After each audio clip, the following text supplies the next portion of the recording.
قد كان بالسقم دهرا طريق تقال العثار.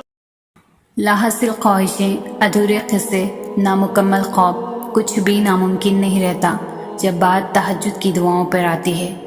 جو کہانی تہجد تک پہنچ جاتی ہے پھر وہ کبھی ادھوری نہیں رہتی. چاہت سے نصیب تک کا جو فاصلہ ہے وہ بس ایک دعا کا ہے. تہجد میں بہنے والا ہر آنسو اللہ سے کن کہنے کی سفارش کرتا ہے. تہجد کی نماز تک پہنچ جاؤ تو سمجھ لینا کہ اللہ نے تمہیں اپنے بہت قریب کر لیا ہے. تہجد کے وقت اٹھنے والا بہت ہی خوش نصیب انسان ہوتا ہے جو انسان اپنے بستر کو چھوڑ کر اللہ کی بارگاہ میں حاضر ہوتا ہے. تہجد کیا ہے؟ یہ وہ نماز ہے جو ہم پر فرض نہیں کی گئی، تو پھر اس کا اجر اتنا کیوں ہے؟ آپ نے کبھی سوچا ہے؟ اس کا اجر اسی لیے ہے کیونکہ اس کا پیغام نہیں آتا، اس کے لیے خود اٹھا جاتا ہے. آپ کے دل میں موجود تڑپ آپ کو اٹھاتی ہے، ایسی تڑپ جو گہری نیند سے اٹھا لاتی ہے، جو ہمیں آدھی رات میں اپنے بستر پر سکون سے سونے نہیں دیتی. اور اس تڑپ کے ساتھ جب بندہ اپنے رب کے حضور اپنی پیشانی زمین پر رکھتا ہے تو اس کا وہ سجدہ اسے فرش سے عرش پر لے جاتا ہے. بندہ اپنے رب کے سب سے قریب ہوتا ہے. اس وقت بندے کا بہایا ہوا ہر آنسو آنکھ سے بہتا ہے اور سکون دل میں اتار دیا جاتا ہے. ہر تکلیف ہوا میں کھو سی جاتی ہے. اس وقت رب اتنا قریب محسوس ہوتا ہے کہ لگتا ہے بس وہ ہمیں ہی سن رہا ہے. وہ ہمارے اندر ایک ایسا یقین پیدا کر دیتا ہے کہ اس نے ہماری مانگی ہر دعا کو قبول کر لیا ہے اور ہماری ہر خواہش کو صحیح وقت پر پورا کر دے گا. تہجد کا وقت خدا کی محبت کا عروج ہوتا ہے. تہجد بہت خاص ہوتی ہے، بہت خاص. کبھی کبھار ایسا بھی ہوتا ہے کہ ہم جانماز پر اللہ سے مانگنے کے لیے بیٹھتے ہیں تو نہ آنکھوں سے آنسو نکل پاتے ہیں اور نہ ہی زبان سے کوئی بھی دعا لفظوں کی شکل میں کہی جاتی ہے. بس عجیب سی کیفیت ہوتی ہے.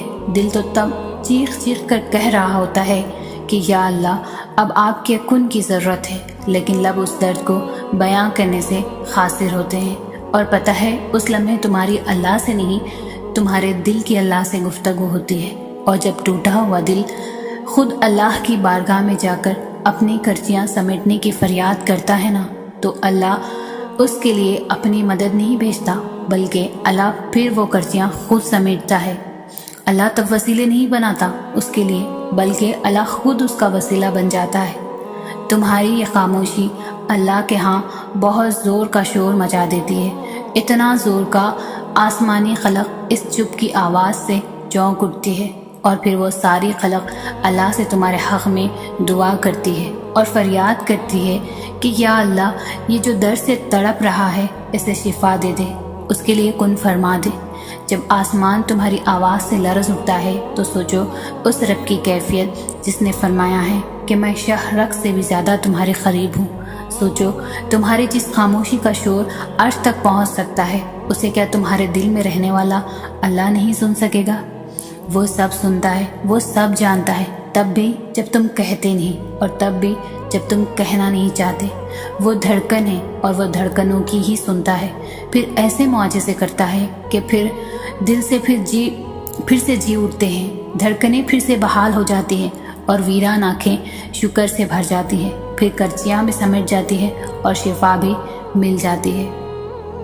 تہجد عشق کی نماز ہے. تہجد بہت افضل عبادت ہے. تہجد اللہ کی طرف سے ہمارے لیے ایک ایسا بند دروازہ ہے جو صرف تہجد کی عبادت سے ہی کھلتا ہے.